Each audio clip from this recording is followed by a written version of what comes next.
জুলাই সনদ বাস্তবায়ন, জাতীয় নির্বাচনের আগে গণভোট চায় জামায়াত।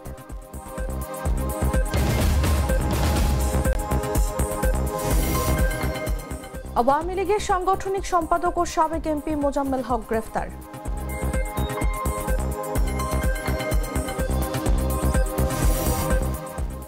উত্তাল ব্রাহ্মণবাড়িয়া, সাবেক মন্ত্রী মোক্তাদির চৌধুরীর ফাঁসির দাবিতে হেফাজতের বিক্ষোভ।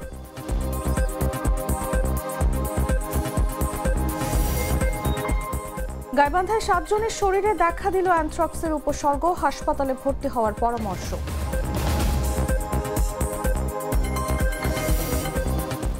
এবং পূজার ছুটি শেষে প্রচারণায় ফিরেছেন রাকসুর প্রার্থীরা।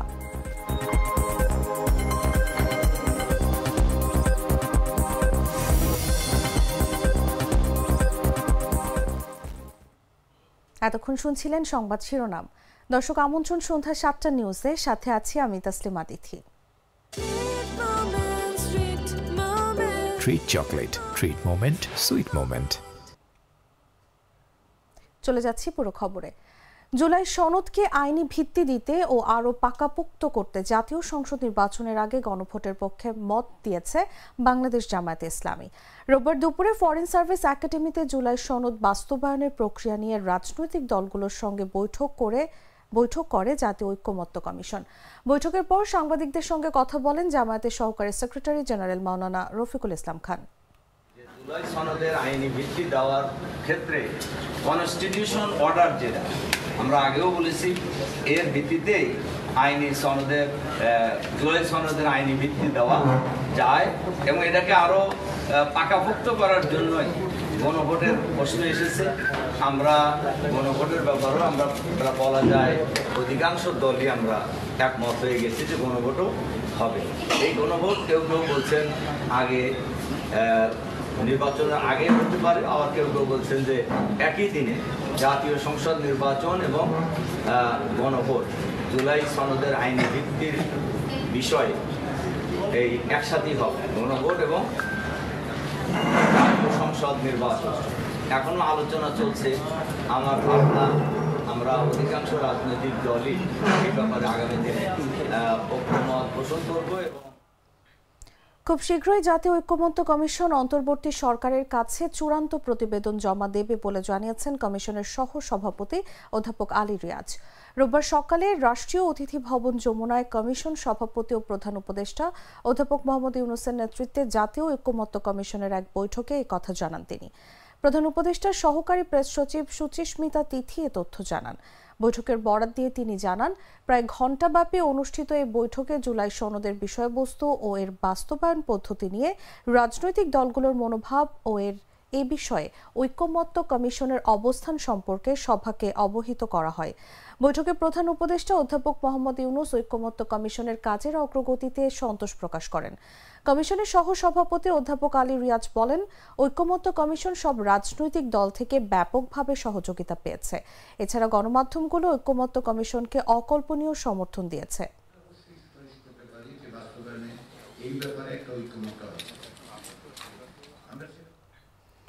জাতিসংঘের প্রতিনিধি দলের সঙ্গে বৈঠক করেছে বিএনপি। বৈঠকে বাংলাদেশের বর্তমান প্রেক্ষাপট, নির্বাচন, গণতান্ত্রিক ভবিষ্যৎ ও রোহিঙ্গা ইস্যুতে আলোচনা হয়েছে বলে জানিয়েছেন দলটির স্থায়ী কমিটির সদস্য আমির খসরু মাহমুদ চৌধুরী। রোববার বেলা 11টার দিকে রাজধানীর গুলশানে বিএনপি চেয়ারপারসনের কার্যালয়ে এই বৈঠক অনুষ্ঠিত হয়। বৈঠক শেষে এক প্রেস ব্রিফিংয়ে এ কথা জানান তিনি। এদিকে ফেব্রুয়ারিতে আসন্ন জাতীয় সংসদ নির্বাচনে জাতিসংঘ নির্বাচন কমিশনকে ভোট আয়োজনে কারিগরি ও অন্যান্য সহযোগিতা করবে বলে জানিয়েছেন ঢাকাস্থ জাতিসংঘের আবাসিক সমন্বয়কারী গোয়েন লুইস। রোববার সকালে রাজধানীর গুলশানে বিএনপি মহাসচিব মির্জা ফখরুল ইসলাম আলমগীরের সঙ্গে বিদায়ী বৈঠক শেষে সাংবাদিকদের এ কথা জানান তিনি। The very positive reception in New York at the high-level week at the UN last week of the Bangladeshi delegation, to see Dr. Yunus and all of the political parties represented at the UN, and I think really goes to show how much progress has been made in the country, and the very important moment now in the lead up to the elections in February. As the UN, we're doing what we can to support the Election Commission.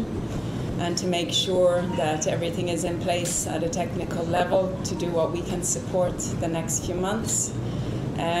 There is a lot of work that I know all of the political parties have been engaged in terms of building consensus, and I think we're all very much looking forward to that process being taken forward in the coming months and years. কার্যক্রম নিষিদ্ধ আওয়ামী লীগের কেন্দ্রীয় কার্যনির্বাহী কমিটির সাংগঠনিক সম্পাদক ও শরীয়তপুর 1 আসনের সাবেক সংসদ সদস্য বিএম মোজাম্মেল হককে গ্রেফতার করেছে ঢাকা মহানগর গোয়েন্দা পুলিশ। রোববার রাজধানীর নিকেতন থেকে তাকে গ্রেফতার করা হয়। ডিএমপির উপপুলিশ কমিশনার মোহাম্মদ তালেবুর রহমান জানান, ডিবির একটি বিশেষ টিম অভিযান চালিয়ে তাকে গ্রেফতার করে। তার বিরুদ্ধে একাধিক মামলা রয়েছে। তাকে আদালতে সোপর্দ করে রিমান্ডের আবেদন করা হবে। ডিবি কর্মকর্তারা জানান, সম্প্রতি কার্যক্রম নিষিদ্ধ ঘোষিত আওয়ামী লীগের বিভিন্ন পর্যায়ের নেতাকর্মীরা রাজধানীতে নাশকতা ও অস্থিতিশীলতা সৃষ্টির চেষ্টা চালাচ্ছে। এমন গোপন তথ্যের ভিত্তিতে অভিযান পরিচালনা করা হয়।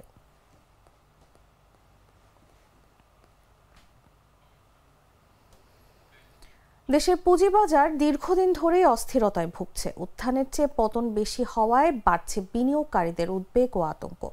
অথচ একটি দেশের অর্থনীতিকে শক্ত ভিত দিয়ে গুরুত্বপূর্ণ ভূমিকা রাখার কথা এ খাতের, কিন্তু নিয়ন্ত্রক সংস্থার নেতৃত্বে দুর্বলতা ও অনিয়মের কারণে হারাচ্ছে আস্থা, ক্ষতিগ্রস্ত হচ্ছেন বিনিয়োগকারীরা। তবে বিশ্লেষকদের মতে শত দক্ষ নেতৃত্ব পেলে আগামী 1 দশকে পুঁজিবাজার হতে পারে দেশের অর্থনীতির বড় শক্তি। বিস্তারিত জাগো ডেস্ক রিপোর্টে। কেমন যাচ্ছে দেশের পুঁজিবাজার? বাজার নিয়ে বিনিয়োগকারীরাই বা কতটা আশাবাদী? এসব প্রশ্নের জুৎসই উত্তর মিলছে না, কারণ অনেকদিন ধরেই পুঁজিবাজারে উত্থানের চেয়ে পতনটাই বেশি, যার কারণে পুঁজিবাজার নিয়ে বাড়ছে উদ্বেগ, আতঙ্ক। যেখানে একটি দেশের অর্থনীতির ভিত শক্ত করতে পুঁজিবাজার গুরুত্বপূর্ণ ভূমিকা রাখে, সেখানে আমাদের দেশে পুঁজিবাজার প্রায় অস্থিতিশীল হয়ে উঠছে। এর ফলে আস্থা হারাচ্ছেন বিনিয়োগকারীরা, আর কাঙ্ক্ষিত ভূমিকা পালনে ব্যর্থ হচ্ছে পুঁজিবাজার।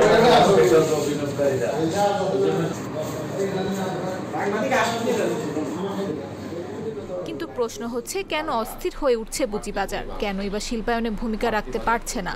বিশ্লেষকরা বলছেন, নিয়ন্ত্রক সংস্থার নেতৃত্বে দুর্বলতা ও নানান অনিয়মের কারণে পুঁজিবাজারের ওপর থেকে বিনিয়োগকারীদের আস্থা অনেকটাই নষ্ট হয়ে গেছে। বড় ধরনের লোকসানের মধ্যে পতিত হয়েছেন বিনিয়োগকারীরা। দেখেন, সাধারণ বোধ ব্যবস্থায় বিনিয়োগকারীরা লাভ অর্জন করার জন্য পুঁজিবাজারে আসবে এবং কোম্পানি মূলধন সংগ্রহের জন্য আসবে। দেখেন, এখানে বিনিয়োগকারীদের লাভের কথা তো দূরে থাকুক, বাদ দেন, ওই আশা দুরাশাই রয়ে গেছে। বিনিয়োগকারীদের পুঁজির নিশ্চয়তা কি আছে? এই পুঁজির নিশ্চয়তা বিধান করার জন্য যে জবাবদিহিতার প্রয়োজন, এই জবাবদিহিতা কি এতকাল ছিল? আইনের শাসন কি এখানে আছে? এখানে কি আপনার মনে করেন ওই দুষ্টের দমন, শিষ্টের লালন, এরকম কিছু হয়? তবে এখনো দেশের শেয়ার বাজারে অপার সম্ভাবনা রয়েছে বলে মত বিশ্লেষকদের। তারা বলছেন, সৎ ও দক্ষ নেতৃত্বের মাধ্যমে আগামী 10 বছরে দেশের শেয়ার বাজার $1 ট্রিলিয়ন ইকোনমি দিতে পারবে। আমরা যেটা চ্যালেঞ্জটা নিতে পারি আজকে, আমরা মেসেজটা দিই এটা, যে আমাদের যদি ভালো নেতৃত্ব থাকে, কমিশন যদি সৎ একবারে ওরকম সত্য পাবেন না, আমরা কেউই সৎ না, খালি এসিসির চেয়ারম্যানটা সৎ হবে, এইসব আশা করে লাভ নেই। মোটামুটি গ্রহণযোগ্য একজন ব্যক্তি যে বাজার বোঝে, ইকোনমির ইকোসিস্টেমের সাথে শেয়ার বাজারের সিস্টেমটাকে সে ট্যাগ যে করতে পারবে, সেই প্রকৃত নেতা হবে। ঢাকা স্টক চিন্তা করে লাভ নেই, আমাদেরকে বদলাইতে পারবেন না, আমার 250 মেম্বার ফিক্সড, এদের মধ্যে চেঞ্জ করতে পারবেন না। চেঞ্জ করতে পারবেন কমিশন। কমিশন ঠিক থাকলে আমরা এমনি ঠিক। পুঁজিবাজারে বিনিয়োগকারীর আস্থা ফিরিয়ে আনতে বার্ষিক সাধারণ সভার সুষ্ঠু পরিবেশ নিশ্চিত, মানসম্মত অডিট রিপোর্ট এবং তথ্য প্রবাহে স্বচ্ছতা সবচেয়ে গুরুত্বপূর্ণ বলে মনে করেন বিশ্লেষকরা। নাফিস আব্দুল্লাহ, জাগো নিউজ।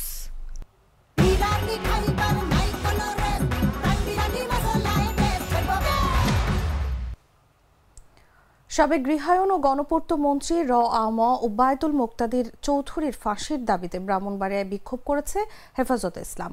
2021 সালে ভারতের প্রধানমন্ত্রী নরেন্দ্র মোদীর আগমন ঘিরে বিক্ষোভে ব্রাহ্মণবাড়িয়ার 16 জনের প্রাণহানির ঘটনায় মদতদাতা আখ্যা দিয়ে তার বিচার দাবিতে বিক্ষোভ হয়। রোববার বেলা 11টায় পৌর মুক্ত মঞ্চ থেকে বিক্ষোভ মিছিল শুরু হয়ে মিছিলটি জেলা শহরের প্রধান সড়ক প্রদক্ষিণ করে কাউতলী মোড়ে গিয়ে শেষ হয়। এ সময় বক্তারা বলেন, আলেম ওলামাদের পুণ্যভূমি ব্রাহ্মণবাড়িয়াতে ওবায়দুল মুক্তাদির চৌধুরী ওলামাদের রক্ত ছড়িয়েছেন। 2021 সালে ভারতের প্রধানমন্ত্রী নরেন্দ্র মোদীর আগমনকে কেন্দ্র করে আন্দোলনে মুক্তাদির চৌধুরীর প্রত্যক্ষ মদদে ব্রাহ্মণবাড়িয়া হত্যাকাণ্ড ঘটানো হয়েছে। এতে 16টি তাজা প্রাণ ঝরে। এসব হত্যাকাণ্ডের দায়ে তাকে ফাঁসি দিতে হবে। এছাড়াও মুক্তাদির চৌধুরী ও সাবেক পুলিশ সুপার আনিসুর রহমানকে ব্রাহ্মণবাড়িয়া জেলা আদালতে হাজির করে দ্রুত বিচার কাজ শেষ করে সর্বোচ্চ শাস্তির দাবি জানান তারা।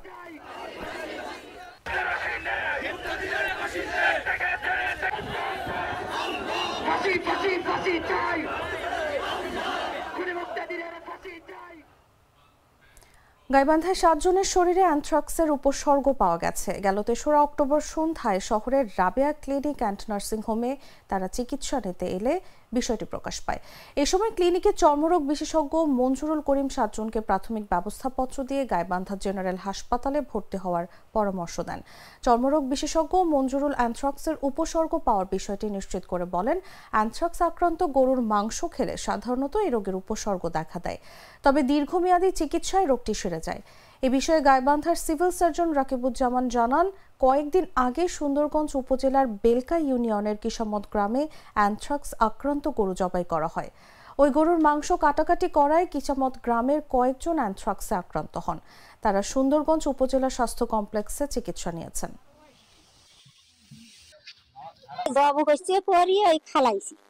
খালাইতে এই যে গোস্তটা কাটতে রক্তটা হলে চটকি গেছে।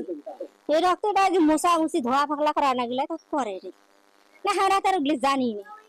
তার 2 দিন পরে হইলো এই ফোসা করছি। গরু কাটছি, গরু কাটিয়ে বলে এই হাতত ঘাও ধরছি, চোখত ঘাও ধরছি, ফোসা পড়ার মতো হয়েছে। আমরা ওইটা দেখিয়ে আমরা আসি না, দেখি আসি, দেখি আসি দেখলে তো মোটামুটি সুন্দর ওইভাবে ঘাও হয়ে গেছে।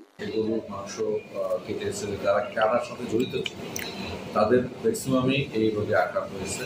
রোগটা হচ্ছে যে তাদের শরীরের বিভিন্ন জায়গায় ঘা, বিশেষ করে হাতে, পায়ে, এগুলো জায়গায় ঘা শরীরেও ছিল, প্লাস একজনের ছিল চোখে আর চোখ পর্যন্ত আক্রান্ত হয়েছিল এই ঘাগুলো। এবং এটা ঘাটা শুরু হয়েছে যেদিন তারা গরু কেটেছিল থেকে তার পরের দিন থেকে, এবং সাথে এইসব রোগী দীর্ঘ প্রায় 15 দিন পর শাটডাউন ও শারদীয় দুর্গাপূজার ছুটি শেষে ক্যাম্পাসে উৎসবমুখর পরিবেশে আবারও প্রচারণায় ফিরেছেন রাজশাহী বিশ্ববিদ্যালয় কেন্দ্রীয় ছাত্র সংসদ নির্বাচনের প্রার্থীরা। রোববার সকাল থেকে ক্যাম্পাসের বিভিন্ন জায়গায় নির্বাচনী প্রচারণা করতে দেখা যায় প্রার্থীদের। হিন্দুদের সবথেকে বড় ধর্মীয় উৎসব শারদীয় দুর্গাপূজা উপলক্ষে ক্যাম্পাসে অনেক হিন্দু শিক্ষার্থী ক্যাম্পাস ছেড়ে তাদের বাসায় গিয়েছিল দুর্গাপূজা উদযাপন করার জন্য। দীর্ঘ ছুটির পরে আজকে ক্যাম্পাস খুলেছে, শিক্ষার্থীরা ইতিমধ্যে ক্যাম্পাসে আসা শুরু করেছে। আমরা শিক্ষার্থীদের দ্বারে দ্বারে যাচ্ছি, শিক্ষার্থীদের কাছে আমরা পুরোদমে প্রচারণা শুরু করেছি। রাকসুর ডেট কিন্তু 4বার দেওয়া হয়েছে, এ পর্যন্ত 4বার রিশিডিউল করা হয়েছে, 2বার তফসিল দেওয়া হয়েছে। একটা সংশয়ের জায়গা শিক্ষার্থীদের মাঝে আসতেই পারে। আমরা বিশ্ববিদ্যালয় প্রশাসনকে আহ্বান জানাই এবং বিশ্ববিদ্যালয় প্রশাসনকে জোর দাবি জানাই যে শিক্ষার্থীদের মনে যে আশঙ্কাগুলো, যে সংশয়গুলো তৈরি হয়েছে, এই সংশয় দূর করার দায়িত্ব বিশ্ববিদ্যালয় প্রশাসনের। আমাদের ক্যাম্পাস নতুন করে প্রাণ ফিরে পেয়েছে, ছাত্রছাত্রীরা আসতে শুরু করেছে। তো এই কয়েকদিন আমাদের নির্বাচন কমিশন থেকেই প্রচারণা বন্ধ ছিল। তো গতকালকে আপনারা নোটিশ দেখেছেন যে গতকালকে থেকে তারা কিন্তু প্রচারণার সময় বাড়িয়েছে। আগে ছিল রাত 10টা, এখন রাত 12টা পর্যন্ত করেছে। তো গতকালকে আমরা টুকটাক হলে গিয়েছি, প্রচার শুরু করি। দুধার চকলেটে একাকার হয়ে ওঠা প্রাণ লেয়ার সম্পর্কের মিষ্টি ম্যাজিক। জানাবো আন্তর্জাতিক সংবাদ।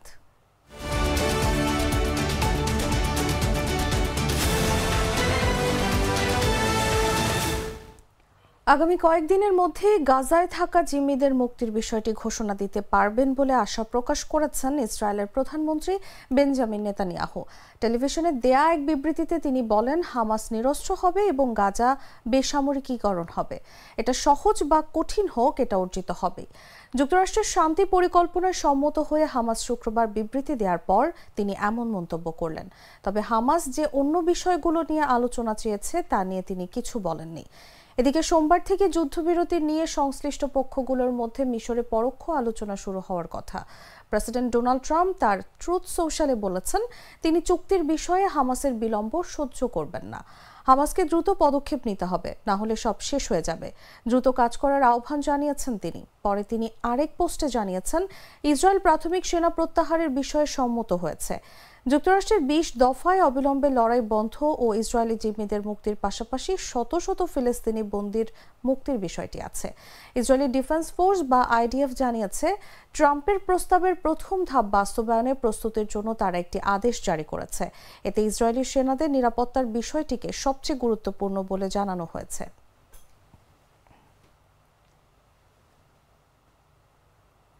দর্শক, সংবাদ শেষ করার আগে শিরোনামগুলো জানিয়ে দিচ্ছি আরও একবার।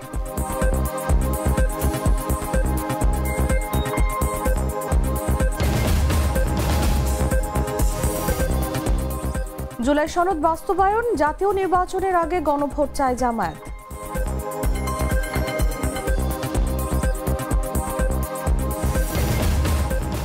আওয়ামী লীগের সাংগঠনিক সম্পাদক ও সাবেক এমপি মোজাম্মেল হক গ্রেফতার।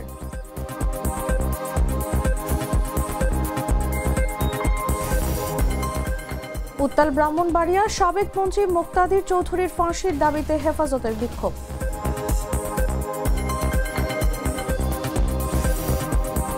গাইবান্ধায় 7 জনের শরীরে দেখা দিল অ্যানথ্রাক্সের উপসর্গ, হাসপাতালে ভর্তি হওয়ার পরামর্শ।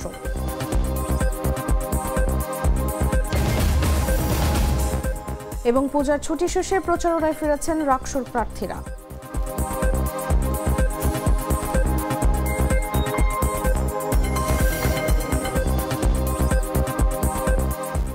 দর্শক, এই ছিল এখনকার মতো। প্রতি মুহূর্তের সর্বশেষ খবর জানতে ভিজিট করুন jagonews24.com। ফলো করুন আমাদের ভেরিফাইড ফেসবুক পেজ এবং সাবস্ক্রাইব করুন জাগো নিউজের ইউটিউব চ্যানেল। ধন্যবাদ সবাইকে।